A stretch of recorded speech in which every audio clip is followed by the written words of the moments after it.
ini ada satu perkara yang sangat penting. Kata Al-Habib, awal-awal kemunculan Dajjal. Pada peringkat awal kemunculan dia memulakan dengan mengajak orang kepada iman, mengajak orang kepada beragama, mengajak orang kepada mendirikan salat dan melaksanakan takwa, sehingga dia menarik perhatian orang ramai kepada dirinya dan mereka mula mencintainya.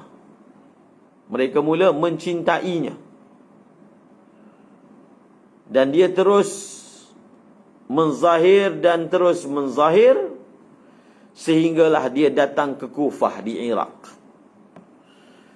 Apabila ramai orang telah suka kepada dia, Dajjal ni, maka dia akan membuat dakwaan kenabian.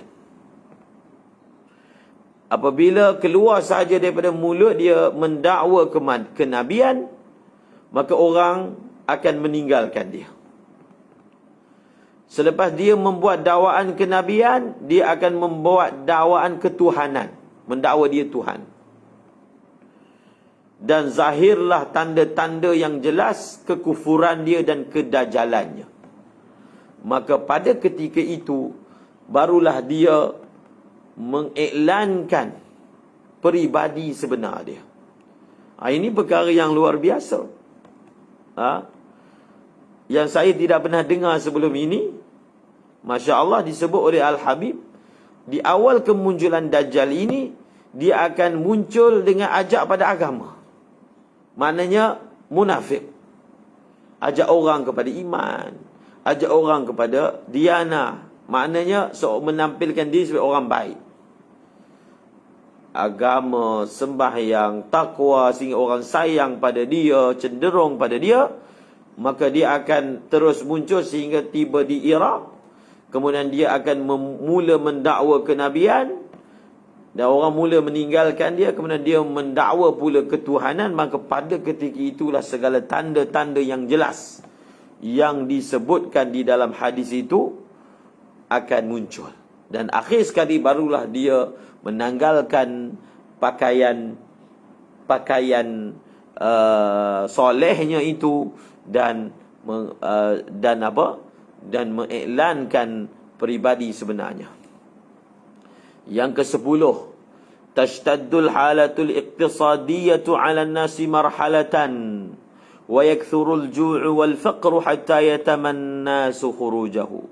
Fa fi hadithi Huzaifah radhiyallahu anhu qala Rasulullah sallallahu alaihi wasallam, ya'ti 'ala an-nasi zamanun yatamannawna fihi ad-dajjala. Qultu bi abi wa ummi ya Rasulullah, mimma dhaka? Qala mimma yalqawnahu min ad-dhana'i wal 'ana' wa la'allahu min al-ghutha'i wal 'ana'. Ini lagi hebat. Ini lagi luar biasa. Perkara yang ke-10 disebut Al-Habib. Keadaan ekonomi semakin menekan. Akan ada satu fasa yang keadaan ekonomi menekan manusia. Banyaknya berlaku orang lapar. Banyaknya berlaku orang menjadi miskin. Sehingga ada manusia yang mengharapkan keluarnya Dajjal. Macam mana tu? Keadaan ekonomi yang begitu menekan sehingga ada orang kebuluran, miskin, sehingga ada di kalangan manusia yang harapkan cepatlah keluar Dajjal. Seperti mana sebahagian orang pada hari ini, bila dia melihat keadaan yang seolahnya mendatangkan putus asa, maka dia kata apa? Yang boleh selesaikan perkara ini Imam Mahdi je. Dia berlaku macam tu. Maknanya harapan itu berlaku kerana tekanan-tekanan yang berlaku dalam kehidupan manusia. Apa yang Al-Habib sebut ni bukan kosong ni, ini adalah hadis. Ini dalam hadis yang berbunyi, hadis sahih. Hadis yang berbunyi, akan datang satu masa kepada manusia mereka mengharapkan datangnya Dajjal. Sebab apa? Bila Dajjal datang, maknanya Imam Mahdi pun datang. Bila Dajjal datang, maknanya datangnya Nabi Isa. Kalau orang kafir itu dia mengharapkan datangnya Dajjal, itu memang Mesaya dia. Itu memang raja dia. Itu dia memang tunggu. Tapi apa orang Islam pula harapkan Dajjal datang pula? Kenapa? Mungkin.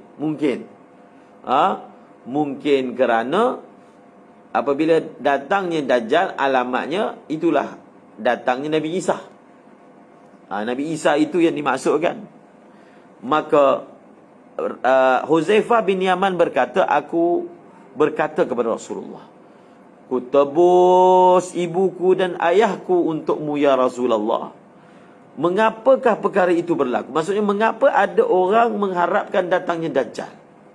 Maka Nabi SAW bersabda, kerana perkara yang mereka hadapi daripada keserabutan, kekeliruan dan kepenatan dan kesempitan hidup,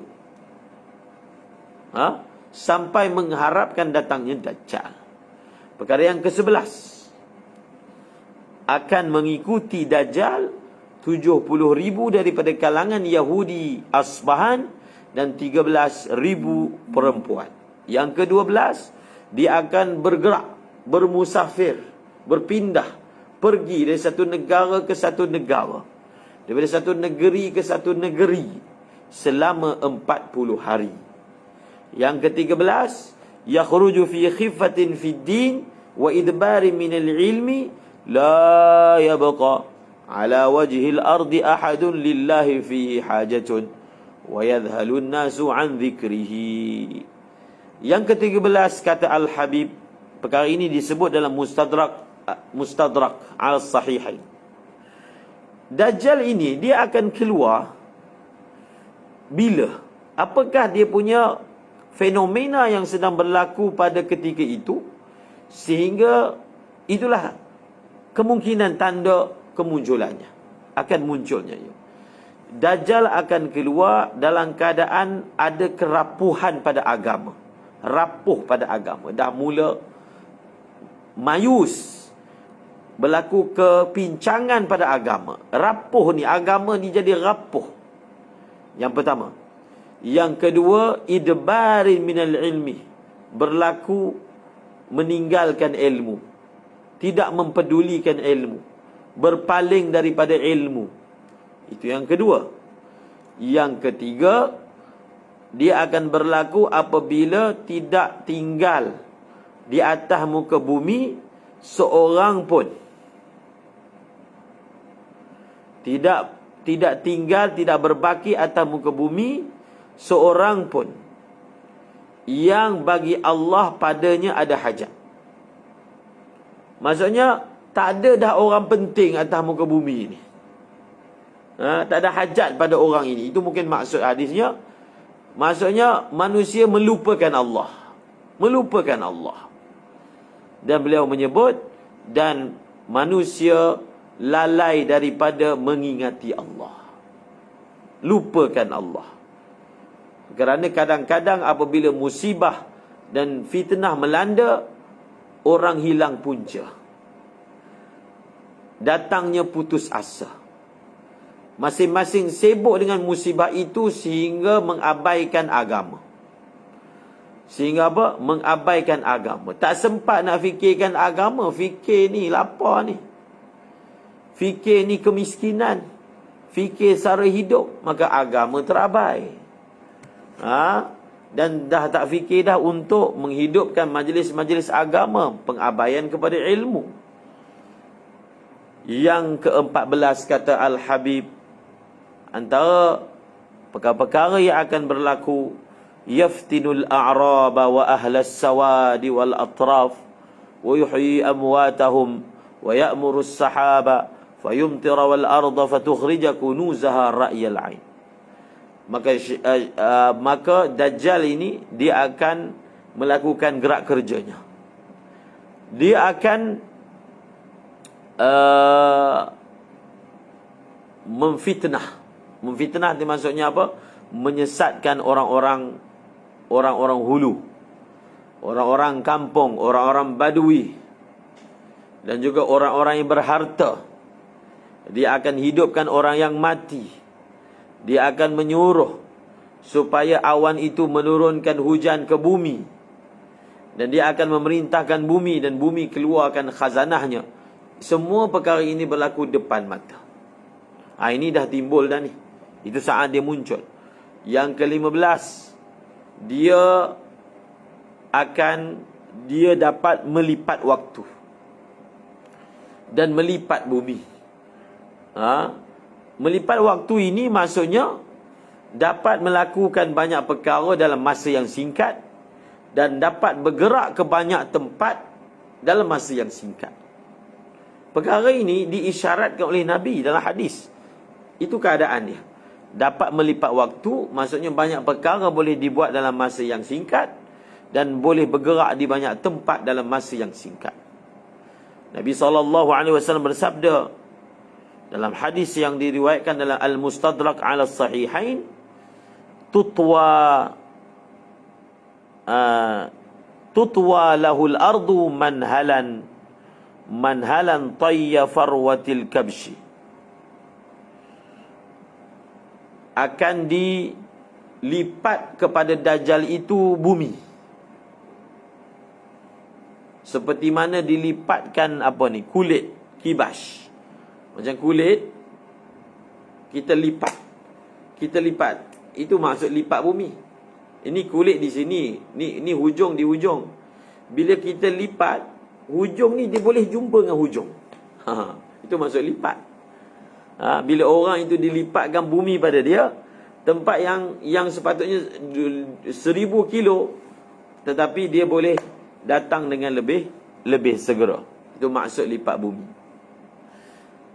Ada hadis lain dalam Mustadrak Al-Hakim, Mustadrak As-Sahihain, Ad-Dajjalu yakhruju fi bughdin minan nas wa khifatin minad din wa su'i dhatil bain fayaridu kulla manhalin fatutwa lahul ardu tayya farwatil kabshi. Dajjal akan keluar dalam keadaan kebencian di kalangan manusia, kerapuhan pada agama, rosaknya hubungan sesama manusia. Maka dia akan datang ke setiap tempat, dan bumi akan dilipatkan untuknya seperti mana kulit kibas itu dilipatkan. Lebih kurang terjemahannya. Yang ke-16, yaghlubu ala ahli Faris thumma yamurru ila al-Iraq wa ila al-jaziratil arabiyyah wa yadkhulu atraf Makkah wal Madinah thumma yutabi'u masiratu ila Syam haitsu jundul imamil muntazar tahta al-hisar fi Jabal ad-Dukhan bi Baitul Maqdis. Ini route. Dalam perkara 16 ni diterangkan route perjalanan Dajjal. Dia akan menguasai penduduk Farsi di Iran. Kemudian dia akan bergerak lalu ke Iraq. Ini route dia. Kemudian pergi ke Jazirah Arab. Dan dia akan masuk di kawasan-kawasan sempadan hujung Mekah dan Madinah. Kemudian dia akan meneruskan perjalanannya ke kota Syam. Di sana terdapatnya tentera Imam Mahdi yang sedang terkepung di Gunung Dukhan di Baitul Maqdis. Ingat dia punya route perjalanannya. Mula-mula dia akan menguasai penduduk Faris. Kemudian bergerak, Faris ni Farsi lah, bergerak ke Iraq, ke Jaziratul Arab, dan dia akan pergi ke Mekah dan Madinah di luar sempadannya di hujung. Kemudian dia akan meneruskan perjalanannya ke kota Syam, ke negeri Syam. Syam ni meliputi Syria, meliputi Palestin. Dan di sana pada ketika itu Imam Muntazar, itu Imam Mahdi, di dalam kepungan di satu gunung yang bernama Dukhan di Baitul Maqdis. Yang ke-17, Dajjal dan tenteranya akan memperketatkan lagi kepungan terhadap Imam Mahdi dan orang yang bersama dengannya, dan menimbulkan kesusahan dan kepayahan yang amat sangat kepada Imam Mahdi dan tenteranya. Yang ke-18, asyaddun nasi 'ala ad-dajjali Banu Tamim. Wa fi hadha rawal Bazzar 'an Abi Hurairah radhiyallahu anhu qala ذكر رسول الله صلى الله عليه وسلم بني تميم فقال هم ضخام الهم ثبت الأقدام أنصار الحق في آخر الزمان أشد قوما على الدجال. Dalam riwayat Bazzar daripada Sayyidina Abu Hurairah radhiyallahu anhu, beliau berkata, Nabi SAW menyebut tentang Bani Tamim. Nabi SAW bersabda, Bani Tamim ini orang yang bahagian kepalanya itu agak besar dan kaki mereka tegap. Mereka adalah pembantu hak di akhir zaman dan kaum yang sangat kuat menentang Dajjal. Kaum yang sangat kuat menentang Dajjal. Maka pada tajuk yang seterusnya, insya-Allah ada 3 tajuk lagi yang kita akan baca dalam siri yang lain. Tajuknya kesudahan Dajjal dan kerajaan Yahudi. Kekeliruan antara Dajjal dengan Ibnu Sayyad, ataupun serupanya Ibnu Sayyad dengan Dajjal. Dan yang terakhir, jalan-jalan usaha-usaha untuk memelihara diri daripada Dajjal. Bila kita membaca, mendengar tentang Dajjal, bukan maksudnya kita nak suruh semua orang putus asa, bukan. Nabi tak biarkan kita ni, umat Nabi, umat baginda, hanya takut saja dengan Dajjal. Jadi orang yang takut dengan Dajjal pun sebenarnya sedang kena fitnah Dajjal. Dia takut sampai putus asa, tak buat apa-apa usaha, berpeluk tubuh. Maka sebenarnya dia memang sedang jatuh dalam fitnah Dajjal. Ada banyak amal, ada banyak zikir, ada banyak panduan daripada Rasulullah yang dengannya kita akan berupaya untuk menyelamatkan diri daripada fitnah Dajjal. Bukan maksudnya bila kita ceritakan tentang Dajjal ini masuk kebesaran Dajjal dalam hati, sehingga lupa bahawasanya Allah yang berkuasa atas segala-galanya. Dajjal tu tak ada apa-apa, dia tak boleh buat apa-apa, tak boleh bagi mudarat, tak boleh bagi manfaat. Yang boleh melakukannya hanya Allah. Maka pada ketika itu sebenarnya kita mempunyai tali yang sangat kuat untuk kita berpegang dengannya. Kita mempunyai Tuhan yang kuat, yang hebat untuk kita memohon daripadanya. Dipelajari seperti mana kita belajar, seperti mana belajarnya Huzaifah bin Yaman. Orang lain tanya tentang kebaikan, beliau tanya tentang keburukan. Kenapa tanya tentang keburukan ni, fitnah-fitnah ni? Supaya kita lebih bersedia untuk menghadapi. Itu maksud dia. Itu maksudnya bila dibaca tentang hadis-hadis Dajjal. Jangan sampai masuk rasa kebesaran Dajjal dalam hati pula. Oh, hebat betul dia, dah tak boleh buat apa dah. Bukan. Dia lemah. Bila tengok sahaja Nabi Isa terus mencair macam garam, mengecut. Allah yang berkuasa, makhluk tidak ada kuasa. Bahkan kita kena lebih giat lagi berusaha dakwah, ajak manusia kepada Allah, bersungguh-sungguh. Keluarga kita khususnya, hidupkan amal di rumah kita, hidupkan amal, hidupkan bacaan hadis. Bila ada peluang saja kita datang ke masjid, imarahkan. Jangan bagi Dajjal tepuk tangan tengok masjid kita kosong. Dan yang mengosongkannya itu adalah orang yang biasa datang masjid pula, memulaukan masjid. Itu termasuk telah terjerumus dengan agenda Dajjal. Maka dengan apa juga keadaan kita pergi. Kita pergi, kita support, kita bantu, kita pujuk masjid kita. Tak apa, tak apa, keadaan kamu sekarang ini kami bersama dengan kamu. Itu umpamanya lah orang yang datang masjid pada waktu ini. Semua orang kat luar, kami masuk ke dalam kamu. Walaupun rupa kamu sangat menyedihkan, sembahyangnya lompong-lompong, yang sangat-sangat-sangat menyedihkan, tapi kami akan terus support kamu masjid. kan? Kami tak akan pentingkan diri kami untuk hanya dapat pahala, tapi biarkan masjid kosong. Jangan. Itu sebenarnya agenda Dajjal. Kedajalan lah. Dia panggil agenda kedajalan. Jadi semua daripada kita terus berdoa. Ada ruang untuk kita menyatakan pandangan, kita nyatakan. Kita nyatakan. Sesiapa yang ada hubungan dengan orang yang pemegang tadbir, kita nasihatkan. Supaya perkara ini tidak dianggap norma baru. Dianggap itulah yang sepatutnya. Tidak. Orang-orang agama, khususnya ulama, tidak akan membiarkan perkara ini berterusan. Tetapi perlu diimbangi dengan fiqh yang betul, pemahaman tentang apa tuntutan Allah yang betul. Apa tuntutan Allah yang betul dalam situasi seperti ini. Maka kurangkan bertelagah. Marilah kita sama-sama berusaha menggemeling segala upaya dan tenaga. Semoga Allah Subhanahu wa taala membantu kita semua.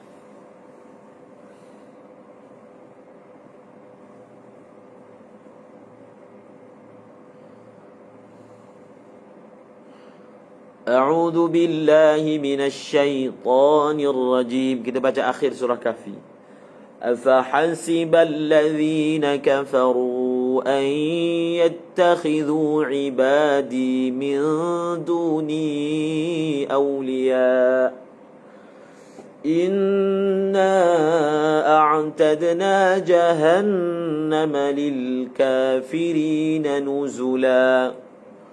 قل هل ننبئكم بالأخسرين أعمالا الذين ضل سعيهم في الحياة الدنيا وهم يحسبون أنهم يحسنون صنعا أولئك الذين كفروا بآيات ربهم ولقائه فحبطت أعمالهم فلا نقيم لهم يوم القيامة وزنا ذلك جزاؤهم جهنم بما كفروا واتخذوا آياتي ورسلي هزوا إن الذين آمنوا وعملوا الصالحات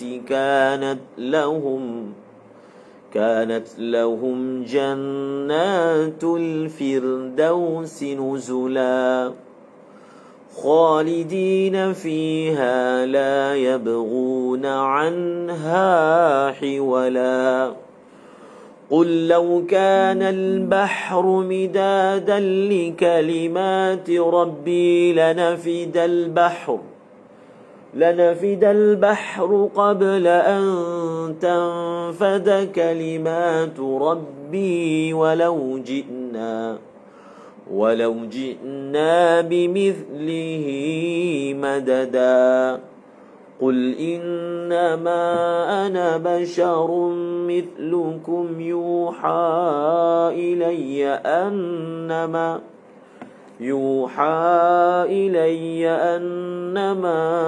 إلهكم إله واحد فمن كان يرجو لقاء ربه فليعمل عملا